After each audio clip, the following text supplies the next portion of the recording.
व्यास नंदन श्री सुखदेव जी महाराज समझा रहे हैं कि हे राजन परीक्षित, कंस ने देवकी वसुदेव को पकड़ करके मथुरा की जेल में डाल दिया। धीरे धीरे धीरे धीरे समय बीता, जेलों में देवकी ने गर्भ धारण किया और जब गर्भ धारण किया तो जब देवकी के गर्भ के महाराज 9 मास पूरे हुए, उसी समय देवकी के गर्भ से एक बालक ने जन्म लिया। जब देवकी के गर्भ से बालक ने जन्म लिया तो महाराज अब देवकी ने अपने पहले पुत्र का मुख देखा, प्रसन्न हो गई, खुशी का ठिकाना नहीं रहा। लेकिन वसुदेव ने देवकी से कहा, देवकी ये तुम्हारी खुशी जो है ना, ये बस थोड़ी देर की है, क्योंकि मैंने कंस को ये वचन दिया है कि तुम्हारे गर्भ से जितनी भी संतानें होंगी वो सारी संतान हम कंस को देंगे जाके। तो पति का धर्म नष्ट ना हो जाए, पति का वचन झूठा ना पड़ जाए, इसलिए देवकी ने आज वो अपना पहला बालक वसुदेव को दे दिया। जब वो पहला बालक वसुदेव को दिया तो वसुदेव वो पहला बालक ले करके चले और चलते चलते महाराज कंस के पास पहुंचे। कंस जो था वो अपनी राजगद्दी पे बैठा था। कंस ने वसुदेव को आता हुआ देखा। कंस ने कहा, आ गए आप वसुदेव? बोले हम आ गए। क्या खबर लाए हो? वसुदेव ने कहा, खबर कुछ नहीं लाए, हम बालक को लाए। मेरी पत्नी के गर्भ से पहले बालक ने जन्म लिया है, मैं तुम्हारे पास लेके आया हूँ। अब इसे चाहे मार दो चाहे छोड़ दो, तुम्हारे हाथ में है। तुम्हारे हाथ में है। तो कंस ने जैसे ही वो पहला बालक देखा तो वो बालक देख करके कंस को दया आ गई। जब कंस को दया आई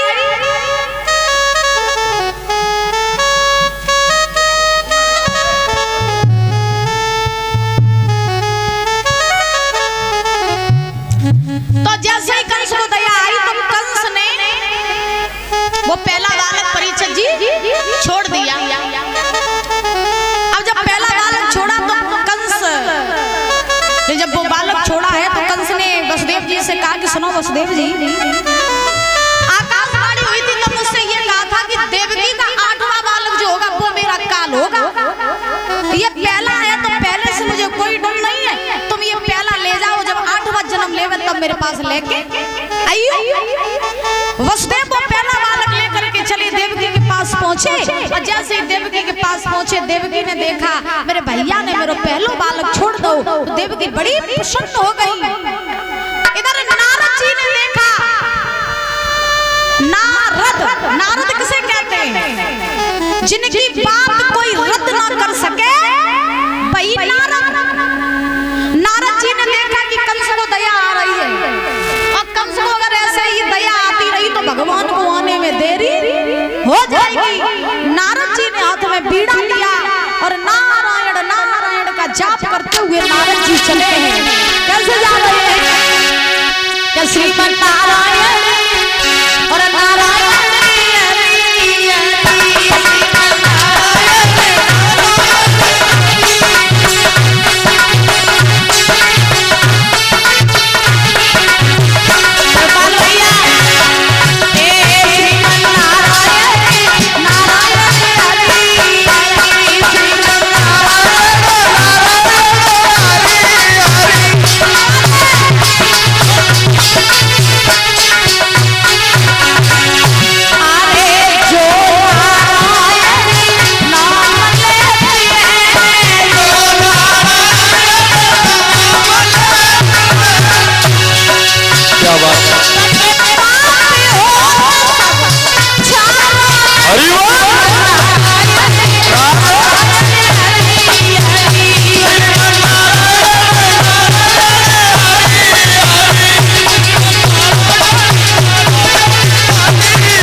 महाराज जैसे ये नारद जी चले हैं तो चलते चलते चलते चलते नारद जी कंस के पास पहुंचे।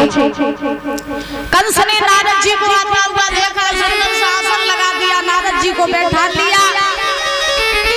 कंस ने कहा नारद जी कैसे आए? नारद जी ने कहा हम तो बस इधर से गुजर रहे थे, सोचा तुम्हारे हालचाल लेते चले। हम तो तुम्हारे हालचाल लेने आए, लेकिन जब बता पहले जब हम आते थे तब तुम्हारा चेहरा फूल की तरह खिलता था। अब जब हम आए तुम्हारी शकल पे 12 बजे। क्या बात बताओ? कंस ने कहा बाबा जी क्या बताएं, तुम्हें नहीं मालूम। जब हमने अपनी बहन देवकी की शादी करी और जब हमने अपनी बहन देवकी की विदा करी तब आकाशवाणी ने हमसे कहा कि देवकी के गर्भ से जो 8वां बालक होगा वो मेरा कान होगा। और महाराज अब कुछ देर पहले मेरे पास में देवकी का पहला बालक आया था तो मैंने वो छोड़ दिया। नारद जी ने कहा छोड़ क्यों दिया? कंस ने कहा इसलिए कि पहला बालक जो था उससे मुझे कोई डर नहीं था, डर मुझे 8वें से, तो पहला मैंने छोड़ दिया। नारद जी ने कहा कि तुमने बहुत बड़ी गलती कर दी। कंस ने कहा क्यों? नारद जी ने कहा तुम्हें नहीं मालूम है देवकी का पहला ही बालक 8वां हो सकता है और 8वां ही पहला हो सकता है। भूल में न रहो, जाओ जाए के देवकी को पहलो बालक मार दे। अब नारद जी को क्या पड़ी थी जो नारद जी ने देवकी का पहला बालक मरवाया? तो उसके पीछे कारण है क्या? नारद जी चाहते थे कि जितने ज्यादा कंस पाप करेगा और जितनी जल्दी इसके पापों का घड़ा भरेगा उतनी जल्दी भगवान अवतार लेके आएंगे और कंस को मारेंगे। इसलिए नारद जी कंस के पास आए।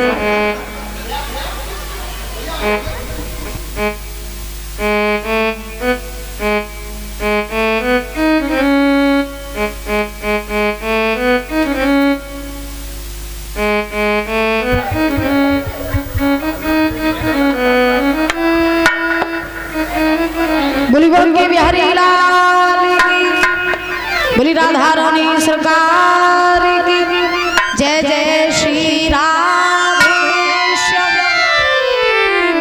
तो नारद जी ने जैसे ही महाराज कंस से कहा कि कंसराज तुम्हें नहीं मालूम है देवकी का पहला ही बालक 8वां हो सकता है और 8वां ही पहला हो सकता है, जाओ देवकी का वो पहला बालक मार दो। जैसे ये बात कही तो कंस के दिमाग में झटका लगा, बोले बाबा ये सही बात कह रहे हैं।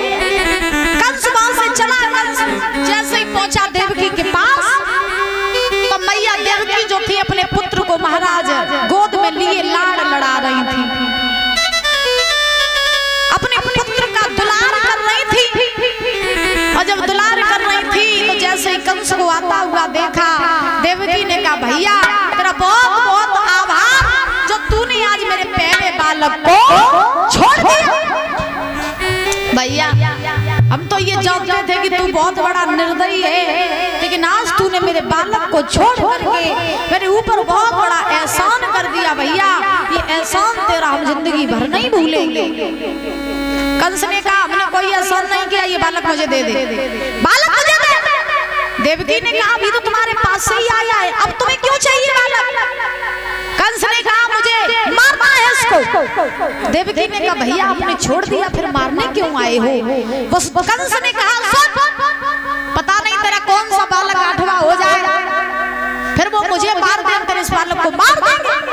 मैया देवकी ने वो बालक नहीं दिया। जब नहीं दिया तो कंस ने क्या किया कि देवकी के हाथों से उस बालक को छीन लिया और छीन करके परीक्षा किया, शिला पर पटक दिया। जैसे ही शिला पर पटका तो उस बालक के मांस के लोथड़े पूरे जेल में फैल गए। कंस उस बालक को मार के लौट के जब वापस आया, मैया अपने पुत्र के मांस को अपने आंचल में समेट रही है, रो रही है, हे प्रभु इस भैया ने मुझे खिलाया पिलाया बड़ा किया, अपनी पलकों पे बिठा के रखा, आज वही भैया मेरे बालकों का हत्यारा बनाए। देवकी रो रही है। कंस ने देवकी के एक नहीं दो नहीं बल्कि 6 बालक मार दिए। कितने? 6। जब 6 बालक मारे तो सोचो कि जिस मैया के सामने उसके 6 बालक मरे हो उस मैया पर क्या बीतेगी। देवकी के सामने 6 पुत्र मरे। देवकी रो रही, भगवान से कह रही, प्रभु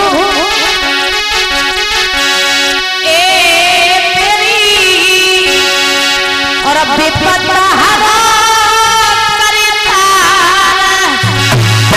और अब देवकी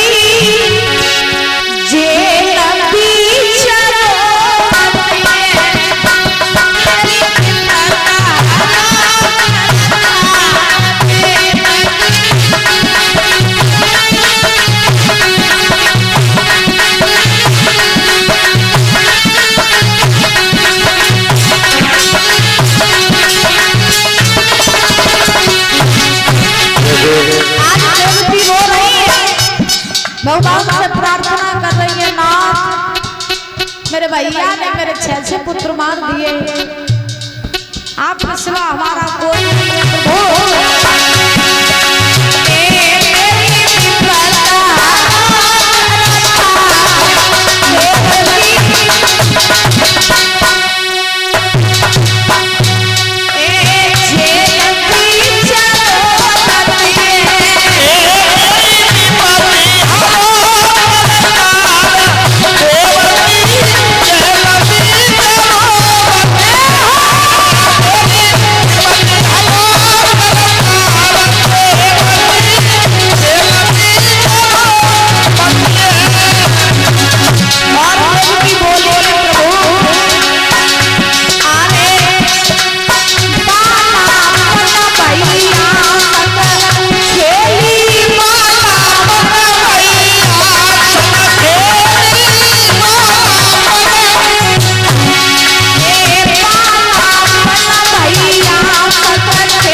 ऐसी जिंदगी तो ना देखने को मिलती, ऐसा दृश्य देखने को ना मिलता।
देवकी के 6 पुत्र जब मारे गए, देवकी रोने लगी, प्रभु इस भैया के साथ खेले बड़े हुए, भैया ने बना लाड़ दुलार किया, उसी भैया ने मेरे 5-6 पुत्र बालकों का हत्यारा बन गया मेरा भैया। प्रभु आपके सिवा हमारा कोई नहीं है, नाथ हमारी रक्षा करो। तभी बात कही।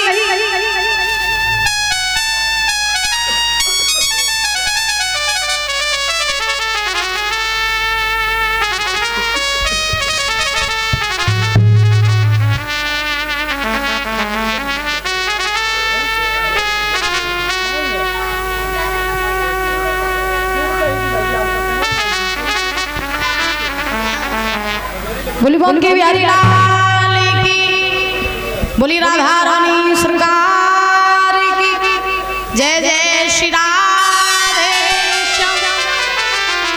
आज जब देवकी रो रही है तो धीरे धीरे समय बीता, कंस के उत्पात बढ़ते जा रहे हैं महाराज। और जब धीरे धीरे धीरे धीरे समय बीत रहा है तो देवकी के 7वें गर्भ की बारी आई। कौन से गर्भ की? 7वें गर्भ। 7वें गर्भ की बारी आई तो 7वें गर्भ में चले भगवान शेष। जब शेष भगवान चले तो देवकी के गर्भ में पहुंचे और जब 7वें गर्भ के 9 मास पूरे हुए तो जैसे ही 7वें गर्भ के 9 मास पूरे हुए हैं तो भगवान नारायण ने योग माया को बुलाया और योग माया को बुला करके कहा कि योग माया चली जाओ और देवकी का जो 7वां गर्भ है उस गर्भ को खींच करके रोहिणी के गर्भ में पहुंचा दो, जो बाबा नंद के यहाँ गोकुल में रहती है, जो वसुदेव की पहली पत्नी है, उनके गर्भ में 7वां गर्भ पहुंचा दो। तो योग माया चली और जैसे योग माया चली है तो योग माया ने वो 7वां गर्भ देवकी के गर्भ से खींच लिया और वही 7वां गर्भ गोकुल में रोहिणी के गर्भ में पहुंचा दिया, जिनके द्वारा हुए थे शेषावतारी बलराम जी। तो 7वां गर्भ रोहिणी के गर्भ में पहुंच गया। कंस को पता चला कि देवकी का 7वां गर्भ जो था वो खंडित हो गया। कंस सोचने लगा अच्छा हुआ मर गया, जन्म ले लेता तो मेरे हाथों से मर जाता, अच्छा हुआ डर की वजह से पहले ही मर गया। अब धीरे धीरे धीरे धीरे समय बीत रहा है, कंस बड़ी चिंता में है और जब चिंता में है तो आज जब देवकी के 8वें गर्भ की बारी आई, परीक्षा जी कौन से गर्भ की? 8वें गर्भ। जब 8वें गर्भ की बारी आई तो सोई कंस की चिंताएं बढ़ने लगी। चिंताएं कैसी बढ़ी? अब कंस सोच रहा है कि अब 8वां बालक जन्म लेने वाला है, पता नहीं कितना बड़ा बलवान पैदा हो जाए जो मुझे मार दे। कंस चिंता में है। कंस ने पहलवानों को बुलाया और पहलवानों को बुला करके कहा सुनो, जितना खाना पीना हो उतना खाओ पियो, जितनी ताकत बढ़ानी हो उतनी ताकत बढ़ाओ। जैसे ही देवकी का 8वां बालक जन्म ले तैसे ही उसे मार दो। जैसे ही महाराज कंस की चिंताएं बढ़ रही तो ना कंस सोए रहो, ना जग रहो, ना खाए रहो, ना पी रहो, बड़ी चिंता है, टेंशन है। अच्छा मौत पता चल जाए कि आपकी मौत कल होगी तो कल की सोच सोच के तुम्हें घंटा मर जाएगा। मौत का डर बहुत बुरा होता है। तुम्हें तो डर नहीं लगता? मौत को डर लगा नहीं लगा? यम के दूध तुम्हें लेवा ना जा तुम चली जाए जा तो नहीं कहियो लड़का बहुत बातें कर ले तब चली पहले दुकान संभाल ले नहीं खाती। अच्छा तुम चली जाइए तो सही। मौत से घबराना ही नहीं चाहिए। क्यों? क्योंकि एक ना एक दिन समय सबका आना है। कोई जा चुका है, कोई जाने वाला है, कोई कब्र कसे बैठा है कि कब बुलावा आ जाए और कब हम चले जाए। सबकी मौत आती है महाराज। कल भी हमने बताया था कि इंसान ने सब पर विजय प्राप्त कर ली लेकिन मौत पर कभी विजय प्राप्त नहीं कर पाई।